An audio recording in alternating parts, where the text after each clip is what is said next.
You're listening to Civic Media. You can tune into any of our live shows on any radio station across the state with the Civic Media app. Find us in your phone's app store and listen anytime, anywhere. Good morning and welcome to Matt Nair on Air. Jane Matt Nair, Greg Bach, Calvin Butonoff coming to you live from our studio at Radio Park in Racine. You can always join us. You can call or text. The number is the same, 855-752-4842. You can also leave a comment if you're watching on the live stream. Good morning live stream on Facebook, YouTube, and what used to be Twitter. Delighted to be joined by our next guest. He is the author of Burned by Billionaires and one of the co-founders of Patriotic Millionaires. Chuck Collins is here. Good morning, Chuck. Thanks so much for joining us. How are you? Good morning, Jane. Thanks for having me. Absolutely. Chuck, for people who are not familiar with you, can you share a little bit about your background so we can set the stage a little bit? Sure thing. Yeah, I was born in Wisconsin. I'm the great grandson of the meat packer Oscar Mayer, and so bringing home the bacon meant something different in our family. I bet. I have been concerned about these issues of sort of growing inequality really since my 20s, and helped co-found this network, the Patriotic Millionaires. And a lot of my work is just researching and writing about how inequality kind of harms everybody and how it touches our lives. I'm curious, Chuck, what is it in your background or in your formative years that led you here? Because it seems to me so many of your fellow millionaires are not in the same place. Well, I think there's actually a larger segment than we think of people in that position. But I actually, after I lived in Wisconsin, my dad we moved our family to Detroit, and I remember I was 7 years old in 1967 when there were the Detroit riots, and it was pretty formative. And one of my takeaways is from my very sensible working class mom who grew up in Ohio. She said, a lot of people feel like this isn't fair. The gap between rich and poor in the city of Detroit, between white and black, and so that sort of planted a little seed, but I frankly lived in a bubble. I grew up in a bubble, and it wasn't until I was maybe later in my teenage years that I kind of understood where I fit into the picture, and later came to the belief that, maybe too much inherited wealth is not a good thing for me or for society. It's one thing to help your kids. Sure. with college, Right. or help with buying a house or Down something. payment, yep. But when it comes to like dynastic wealth, enough wealth that you don't have to work and you can push other people around, then maybe that's too much for a healthy society. So when you come to that conclusion, what sort of pushback did you get from friends and family? Because as you said, you were in a bubble, and I'm sure there are people out there who shared that bubble. Was there disbelief? Was there shock? What was the response you get from individuals in that world when you say, I think this isn't a good thing? Sometimes it's a conversation stopper. Because so much of the focus of growing up in a wealthy family is how do you stay wealthy? Right. Right. How do you pass on as much wealth down the generational line and all that? Although, again, there's quite a few number of people, including my own family, who I think don't sort of buy into that. But yeah, I had to. I guess my approach was to be thankful to my parents and extended family. I mean, I was lucky. I picked my parents, Yeah. and my grandparents. Took a lot of skill. Yeah. Yeah. So I'm trying to say, well, thank you for the opportunities. I really appreciate it. I did get to go to college without any debt. That's a huge deal these days. Yeah. I can tell from looking at my own kids, all of them have massive school debt. But we all have a stake in working to kind of address that, So, yeah. If you're just joining us, Chuck Collins is our guest. He is the co-founder of Patriotic Millionaires and also of the author of the book Burned by Billionaires. Why is this bad, Chuck? How is this bad for society as a whole when you have so much wealth concentrated in the hands of so few? Because that's where we are. Yeah. The reason I wrote this book is because people do say to me, well, it doesn't really matter how rich the rich are. And isn't that awesome that they invented that better mousetrap and we're all benefiting from that?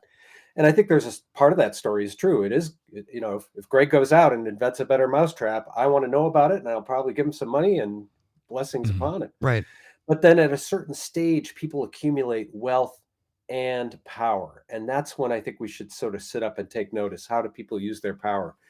And I kind of argue in my book that when people hit that $30 to $40 million mark, up to that, if you got $30 million, you're set, your kids are set, you've got multiple houses, you're leading that frictionless existence that the rich want to live, But when you start to get over that amount, $30, $40 million, you're not just buying another mansion or a boat, you're buying a senator, or you're buying a media outlet, or you're influencing the political system, or you're blocking your competition. So in a healthy society, too much wealth at a certain point undercuts a healthy democracy and economy. It's bad for the economy, creates all kinds of distortion. But in this book, I try to say, hey, Greg, Jane, every day you wake up, the fact that these billionaires, the fact that the economy is rigged to funnel wealth to the top, makes you less healthy, makes your own tax bill higher, makes it that trashes the environment, makes it harder to care for your pets, takes away your voice and your vote in a democratic society. And I could go on, but basically it really does matter. It really does touch each of us. Before you joined us, Chuck, in the first hour, we were talking about the economy and obviously with SNAP benefits and all of those things. But one of the things that we talked about, when you give poor people a break, when you give poor people a tax cut or assistance, that money goes back into the economy. They use that money. They buy things. They buy groceries. They might do home improvements. If you give Jeff Bezos yet another tax cut, he's not plugging it back into the economy like regular people are. Is that accurate, or am I way off on that? Yeah, no, I think you're onto it, meaning low and middle income people, almost really the bottom 90%, you give people a tax cut, it pretty much gets spent in the local economy. Whereas if you get a tax cut to these billionaires, it could go anywhere on the planet. And unfortunately, more of it is going into speculative investing. You've heard about private equity. Private equity is basically like a pool of wealthy people's money that's engaged in high risk investing. So, Jeff Bezos has taken his tax cut and he's buying up, he's invested in a company that buys up single family houses that people used to buy and Right. live in. Now they're renting them. They're going to squeeze more out of the fact that most people can't afford a home in this housing market, or they buy up a hospital or an emergency room and squeeze patients. Or if you have any pets, Veterinarians. Yes. they'll go to the veterinary clinic Yes. and the dog walking service. Yes. You're not imagining it. Your costs are going up, and it's, I think, largely driven by these speculative investors. So tax cuts for the rich just creates bigger pools of speculative finance that is kind of squeezing each of us. And I want to go back to something you just said where, when you get over a certain amount of money. Now, granted, someone said, Greg, I'm going to give you $30 million. I'd be like, thank you. Make the check to cash. But also when you get to that point, then you can be a part of these groups where if you're over a certain amount of money and wealth, losing 20, 30 million is kind of nothing. And if anything, you have the senators in your pocket to be able to write that off to get the tax breaks you need. And something that you just said, Jane, that's very, I think, important to mention is that when we talk about those tax breaks and we talk about that access to programs for the 90% that I am definitely a part of, there's groups of individuals, there are a group of politicians who will do everything they can do to vilify those programs or those proposed bills to say that they are doing nothing but creating moochers and takers from the economy. Yet when someone says, let's give billionaires permanent tax credits, full stop, no halting, no reviewing of the topic. This is the best thing for the economy. This is the greatest thing for America because they are going to get that money and they're going to funnel it back to us. Well, they're not funneling it. They are cutting employees. They are shrinking work staff. They are buying up businesses and making it harder for Americans to exist. Yeah, we're waiting for the trickle. Yeah, I've been waiting for the trickle since Reagan, and I was a baby. Yeah. I'm standing out there with my bucket, but Greg, it's really awesome that you're kind of getting into your inner billionaire here, because I think this is, like to understand when you have that level of wealth, you're constantly looking for how do you park it? Where do you put it? Where can you invest it to get more? Mhm. And you're surrounded by all these advisors who are saying, Greg, let's take 30% of that and we'll put it over here in the high risk, high return fund. So even if you're a conservative investor, even if you're like, hey, I just want to protect my 30 million that I Right. got here, Yeah. Right. people are like, hey, let's, and then, yeah, then it gets into power. Oh, well, why don't we lobby for this legislation to allow you to create a trust in the state of South Dakota, that you can create a dynasty trust to park your money. You'll never have to pay taxes. Your unborn great grandchildren will still be benefiting from it. That's what these advisors are constantly Yeah. selling. And it seems awfully tempting. So, and then the fact that we're kind of then the deflection onto the less powerful folks. Oh, you feel grievances. You're having a hard time paying for housing or food or groceries. Let's blame these immigrants. Let's Mhm. blame these low income people. You have to understand, you have to deflect attention. If we were all focusing on the billionaires, uh, that would That make would not work people well for them. Yeah. Yeah, that would. right. Yeah, So let's blame somebody else. right. Well, it's always the other. We have to other someone. You look over there. Don't look at me. It's their fault. It's not my fault. It was never my fault. Chuck Collins is here, co-founder of Patriotic Millionaires and author of the book Burned by Billionaires. The other thing I think is really interesting, Chuck, is that we tend to assign, at least in my estimation, we tend to assign morality to people who are very wealthy. If you're really rich, you must be a really good person. And if you are really poor, you must be a bad person. That's not accurate by any stretch of the imagination, but I do think we make those associations when we see someone of great wealth. Well, they must be a great guy. Yeah, I think that story of virtuous wealth, and again, I'm not knocking people who start a business. I have a great grandfather who started a butcher shop. I'm thankful that he did that. Right. I have relatives who then built up a company in Madison, and you know, but at a certain point, you're starting to take that extreme wealth and use it to block other people's opportunities. And again, that's to me un-American. And having wealthy people pay their fair share of taxes is not just about raising revenue, it's about limiting power to the power that corrupts a healthy society. It's not hating, as Billie Eilish said the other day. No hate, but billionaires share the money, man. Yeah. Come on, She was shorty. like, That's what she said. yeah. She was like, why are you a billionaire? That shouldn't even be a thing. Yeah. That shouldn't even be a Why? thing.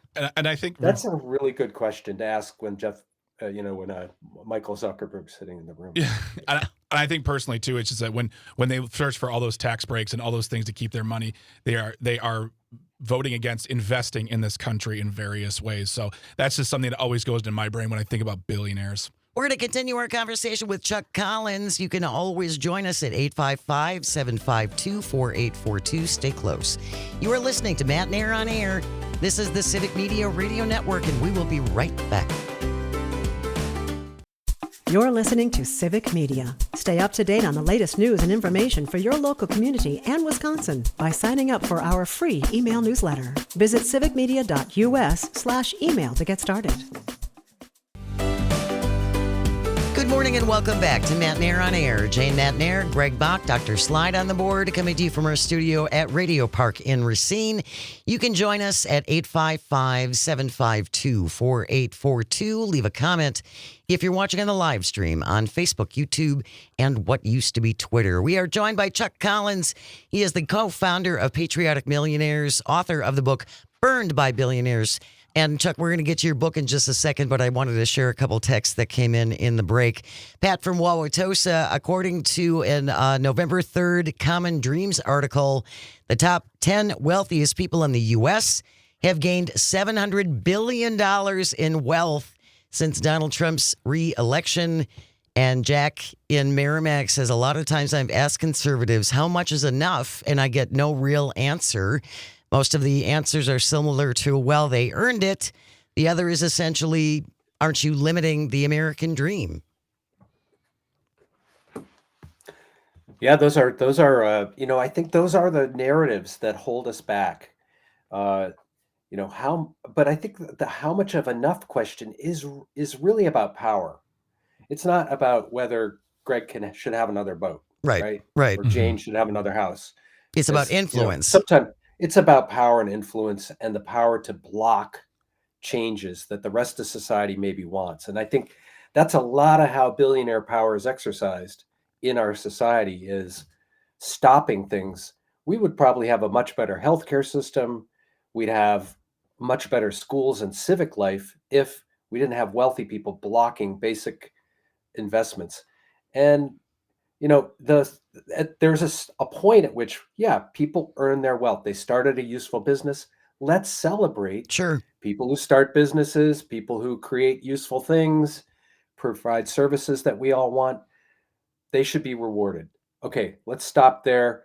And let's stop calling people communists because they're concerned about extreme inequality, because it's so corrupting. So yeah, we got to kind of figure out how to talk about this. And I just say after that 30 million mark, it's about corruption, the corrupting power, influence of power. And that's when we should be saying, whoa, that is too much power. Well, and I think this headline from Mediaite kind of puts a bow on that. Majority of Trump ballroom donors recently faced federal enforcement actions. So again, we've talked about the quid pro quo presidency. It's like you give me Yeah. money and I'll do you a favor. I mean, here's another interesting statistic. Since I started, tracking this, prior to the pandemic, we had about 800 billionaires in the U.S. with combined wealth of about $3 trillion. Today, we have 920 billionaires with $8 trillion. So the share of wealth, this is what I think people don't realize, the wealth funneling upwards is accelerating. How is that possible? It's because people are trying to figure out how to squeeze more money out of working class and middle class folks. And we should look at our household budget every day and say, how much money is getting skimmed off to pay, for fees and the rents, if you will, of using some of these apps. A friend of mine's a dog walker. Jane, you have a dog you want walked. You can connect with her. You hire her through rover.com. Well, guess what? They're going to skim off a bunch of it. They're not helping in any way. They're just skimming because they have this app. And then they're bought by Blackstone, big $1 trillion investment company, so they can squeeze more out of the healthy economy. So at a certain point, it's bad for the economy to have so much imbalance of wealth. I think the other thing too that's important as far as saying, we can celebrate people's achievements in business, but also we should not worship these people like they're gods. In an era of no kings, we have made them into our royal class. These billionaires and multi billionaires, giving them TV shows, watching them in movies, and walking through the White House, wielding power. I think one of the bigger problems is we've set up a worship culture of these individuals for something that most of us, a majority of us, will never achieve. But like I said to Jane in the break, my only concern, I'm not worried about getting $30 million. I'm worried about my wife and I just being able to retire one day, period, and then not have to worry about a healthcare scare bankrupting Taking us. your house. That's all I want. But if I try to say that out loud, someone will call me a liar or a moocher or a whatever. And I feel like my need is pretty simple. I'm not trying to, as you said, I'm not trying to buy my 8th boat. Yeah, Greg, I think that's how we kind of like over celebrate these billionaires as if they're kings, and we under celebrate all the people who just work extremely hard, get up. Let's celebrate our teachers. Let me celebrate the road crew guys who are out plowing Yes. while I was lying in bed last night. Let's celebrate the people who make sure we have food on the shelves. Like, it's just, we've gotten out of bounds, and we have a lot of pride in our work, but the way we overvalue these billionaires, like there's some sort of cosmic genius, and some of them are very smart and some of them Yes. are quite generous. So they're not a monolithic group, but we would be just better off with fewer billionaires and more thousandaires. Pick up. That 40% of the population has like no reserves. That's what I'm concerned about, just what you're describing, Greg. Pick up the book, Burned by Billionaires. Chuck Collins has been our guest. That is his latest book. He has a number of books. He's the co-founder of Patriotic Millionaires. Chuck, you can come and hang with us anytime when those people shun you. So Yes. you're always welcome to come and hang out with us. Great talking. Invite me back anytime. I love thinking Wisconsin. Thank you so Thank you. much. Thanks, Chuck. Chuck. Appreciate it. News coming up next. Stay with us. You are listening to Matt Nair on air on the Civic Media Radio Network. Don't go away. Good morning and welcome to Matt Nair on air. Jane Matt Nair, Greg Bach, Calvitini on the board, coming to you from our studio at Radio Park in Racine, where you can join us. Call or text at 855-752-4842.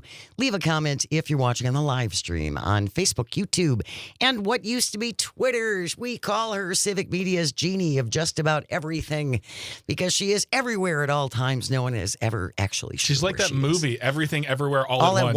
once. Yeah. Terry Barr is here. Good morning, Terry. How are you? Hi, John. Jane, you got me all flustered now. Let me start over. Hi, Jane, Greg, and I didn't know you called him Calvitini. Oh, he's we got have, many. We have many There are nicknames many for names. Calvin. The Board Lord, Calvitini, Sweet I love the Calvi. board. Calvinator. Calvinator. That one has become a favorite, but that was a new one to me. Yes. Oh my gosh. Jane, I think I'm flustered as well to speak with you, knowing you have the countdown underway to retirement. I do. Wow. Oh, we need to make sure Europe's The Final Countdown is a hotkey from now on. So when everyone no. brings up that phrase, the countdown. Yeah. Yep. All right. Got it. December 12th will be my final show. Boom. We have I picture you with a calendar right now, either ripping off the days or marking off the days, just making it fun. it's going to be so much fun. Absolutely. I imagine December 12th at about 10:50. It's going to be like, now let me tell you what I really and it's just going to be like, oh no. Jane vents her spleen. Open up that FCC account. Oh my goodness. How much is an FCC fine these days? Maybe it'll be worth it. No, probably. Oh my gosh, I love you guys. So much fun. So what are we going to do today for a slice of Wisconsin? Okay, I have something really fun for you today because, why not? We need to hear about fun things as well. Absolutely. It's to that time of the year where you feel like I need to, kind of try to stay out there. I don't need to cozy up and sit on the couch for the rest of the winter or anything. So get this now for a slice of Wisconsin. Did you know Wisconsin has a brand new trail and you can follow it to all your favorite restaurants? Oh. But it isn't just any type of restaurants. We are talking about a prime rib trail that takes you to the best supper clubs all across the state. That's Oh. fabulous. Yay! That's all right. Well, fabulous. here is Caitlin Kessler, and she's with the Wisconsin Beef Council. She's going to tell us a little more about this. We have a lot to brag about in Wisconsin when it comes to our prime rib and our supper club tradition. We just saw nominations from our folks who love supper club, love enjoying that tradition with their families. And so that's how we got the 16 that are currently on our list. And we already have hundreds that are on our nomination form for next year. People have been throwing them in left and right. In the meantime, it's just been a lot of fun to see all the excitement for 2025. We have folks from out of town who ask, what is a supper club?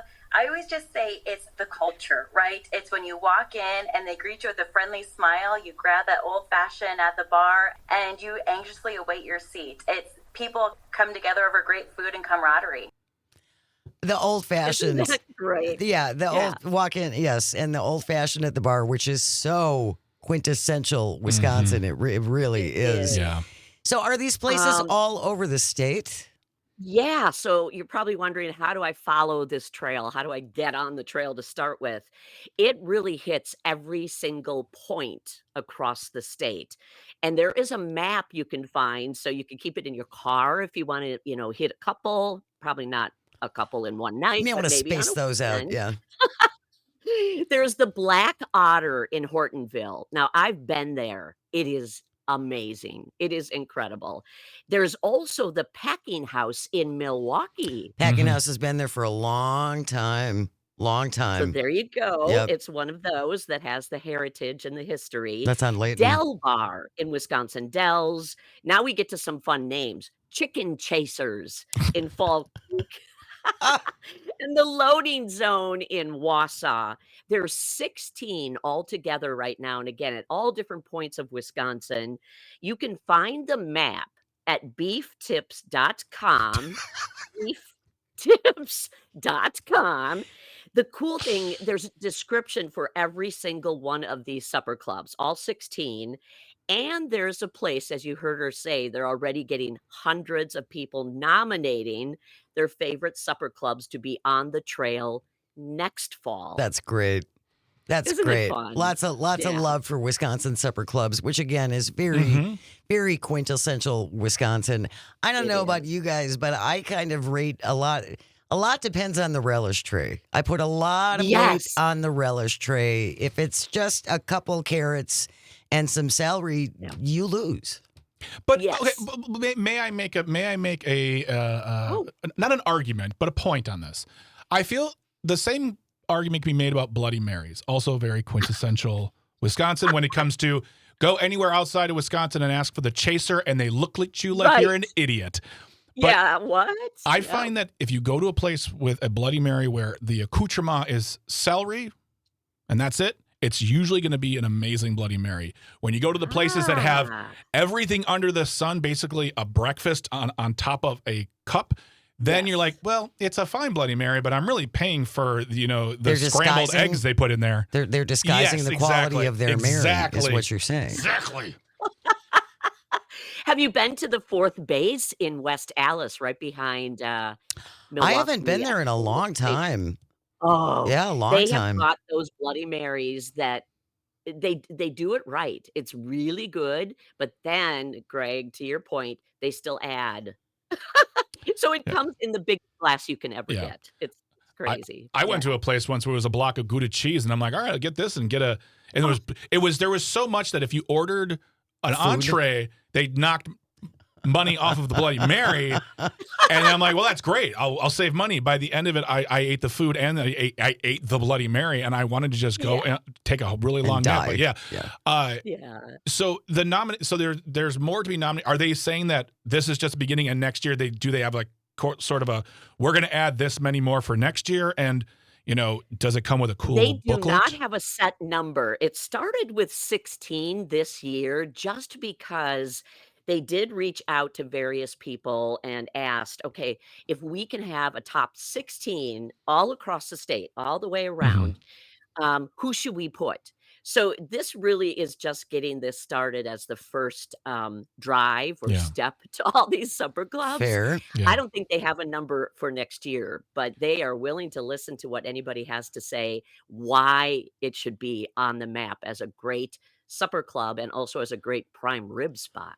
Well, and what a great way to get out and see parts of the state you may never have been to before, right? I agree. Because some of Yeah. these supper clubs are in much smaller communities and they're still Yeah. fabulous. Yeah. And they depend on people, not just their locals to come in, but people that hopefully are driving by and are looking for kind of this quintessential supper club atmosphere.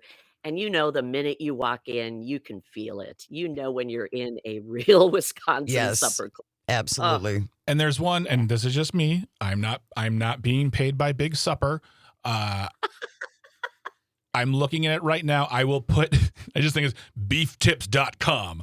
I will put the prime rib trail on the show notes so people can see which ones are out there. And it's all over the state.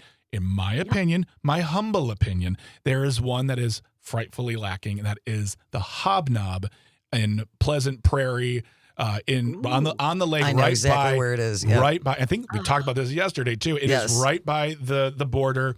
It is famed for being a place where mobsters want to hang out. Oh, I It- love that. It is a pure and traditional supper club in its design, presentation, everything. It's not one of these places where they just opened last week and they're like, hey, we're gonna. No, it's been there forever. It's been there forever, and you dress up, you feel good. It just you grab a drink at the bar. The last time I went there was a jazz trio playing. It is a lovely. night out. Yeah. They got the mirrors, the mirrors on the walls and the red banquettes and all of that. Yes. Everything's carpeted. Yes. Yes, yeah, that's when you know. Yeah. If you're just joining us, Terry Barr is here, our colleague at Civic Media, and we are talking about Slice of Wisconsin, the prime rib trail that you can now set off upon, probably in a car. I don't think you're going to want to. Walking would probably be good. This brings us to prime rib versus filet mignon. Oh, here we go. Which is something that I actually experienced 2 weekends ago. We went to Delaney's Steakhouse in Madison. Thank you for the recommendation, Luke Mathers. And I got Yes. filet mignon, and Bridget got prime rib. Okay. And I have to say, for me personally, I don't know if I would get prime rib. It's just the look of a filet is really nice. Also realize that 6 ounces is enough. Yeah. Whereas prime rib can That's be a a lot. lot. A prime rib is like half a cow. Yeah. It really is. When they bring out that, it's woof. Yeah. Here's the bell, too. Enjoy. What is your go-to? When you get in front of a steak, I will have a petite filet. a petite filet. Yeah, petite filet, because that's about 3 or 4 ounces.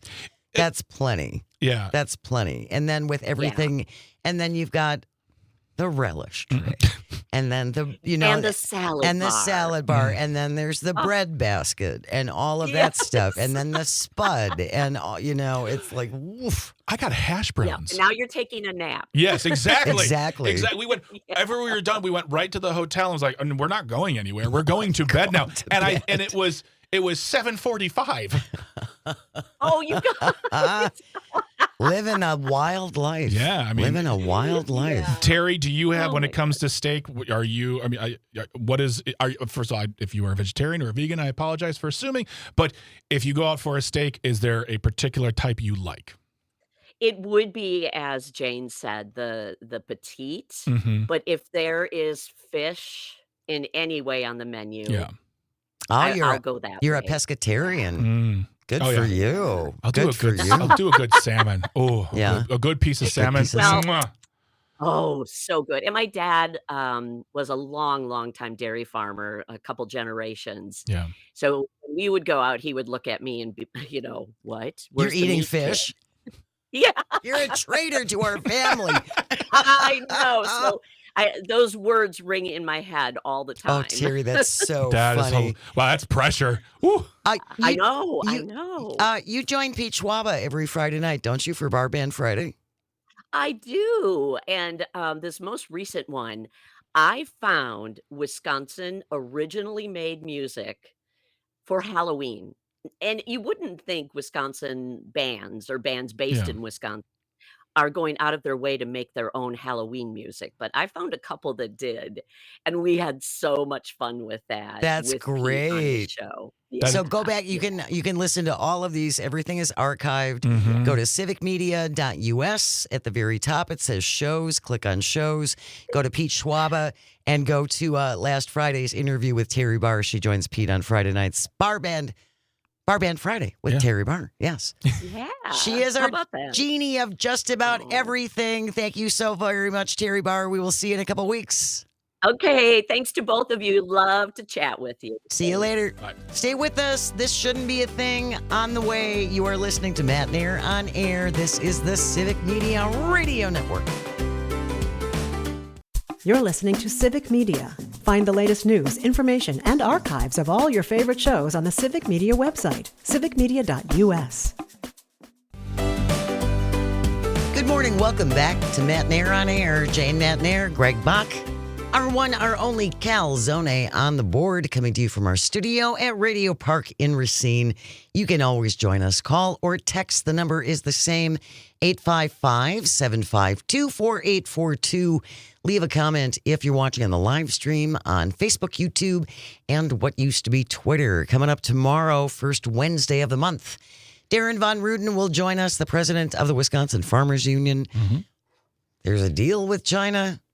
Well, we're We're going to be talking about, so I reach out to him every time to see what he wants to talk about, and he wants to talk about the government shutdown because that's having a big effect on farmers and us as Americans, the China soybean deal, as well as the dairy modernization bill in Wisconsin. So we'll be talking about all that with Darren. It's great to have him around. It is. It's great to talk to our farmers because they really give us a look into the world that, for me personally, I don't live in, and I want to know about because their lives affect our lives. Without a doubt. We're all kind of part of the whole team. Yeah, it's like it's like we're a community who should work together. Whew. On the planet together. It is 10:54 Kelvin. That means it's time for This Shouldn't Be a Thing. If you ever find a thing you think should not be, send it into Greg and me at janesays@civicmedia.us. JANESAYS, Jane Says at civicmedia.us. We had to sit on this for a little bit just because last week was all Halloween themed Tisbats. This wasn't a spooky one. This was not spooky, but we kind of love it anyway. This from the BBC. Of course, that big jewel heist at the Louvre in Paris. It's weird that they even still do jewel heists. That feels like a very bygone 70s. thing. Yeah, you don't heist the jewels. You just go into their computer and take their money. No, now it was an actual jewel heist. They've actually arrested 2 people now. Yeah, I heard about in that. connection with this, but that's not our concern. No. Our concern is the headline reads, Louvre heist lift maker seizes the moment with a new ad campaign. Love this. So the thieves at the Louvre used this piece of equipment to hoist themselves up to this window. Yeah. The German company that makes that lift decided to launch a new advertising campaign based on what happened. The Boker Agilo. Sorry, that's not terrible German accent. Verne-based firm Boker this week, this is a couple of weeks ago, posted a post featuring the now famous image of their furniture ladder extending up a balcony outside the gallery of the Apollo. The quote says, "When you need to move fast, the Boker Aglilo transports your treasures weighing up to 400 kilograms, quiet as a whisper." Video emerged of the thieves escaping on the mechanical ladder after stealing over $100 million of France's crown jewels. The managing director of the company said when it became clear that no one was hurt, which was good, they decided to use a touch of humor to draw attention to the family-run business. Mr. Alexander Boker says the crime, of course, is reprehensible. That's clear to us. But this was just a chance for us to use our the most famous and visited museum in the world to get a little attention for our company. Excuse me, do you need to? Okay, here's the thing is whenever I want to do a German accent. That was pretty French. I will go French. Whenever I want to do a French accent, I go German. I just want to do something like, hey, do you want to? No, I can't. Do you want a lift for that? That sounds like Dracula. What are you doing right now, Jane? That's offensive to everyone in Germany and or France. The jewel thieves had arranged to have the machine demonstrated to them before they used it.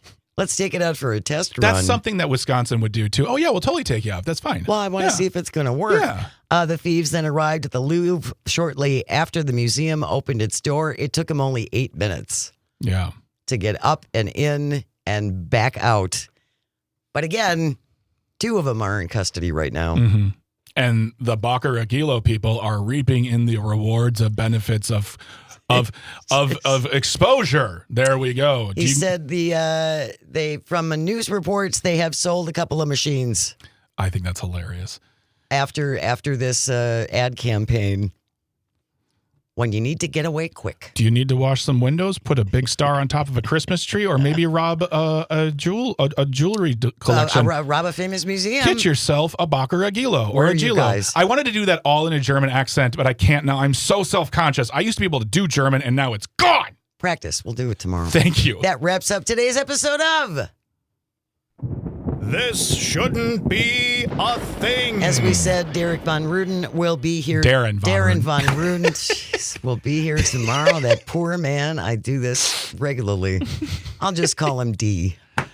We'll just call him D. DVR. Nope, that's bad too. That's That bad. doesn't Can't work do that either. Nope. He will be here tomorrow. Yeah. Head of the Wisconsin Farmers Union. Yes. And much, much more. Thank you, Greg and Calvin and all of our engineers and everyone at Civic Media. Without you, nothing works. And thank you most of all for calling and for texting and listening and watching on the stream. It means the world. I hope you find some joy today, even if it's just a little bit, and you have the chance to share it. Keep it right here. We have news coming up next, followed by Tom Hartman on the Civic Media Radio Network. We will see you tomorrow. The national news cycle never stops, but it can be hard to find news about your local community. Civic Media is dedicated to providing quality local and state news coverage across Wisconsin. With the Civic Media app, you can get notifications about local stories that matter to you and your community. Find the free Civic Media app in your phone's app store and choose notifications from the menu to tell us what kind of news you want to hear about.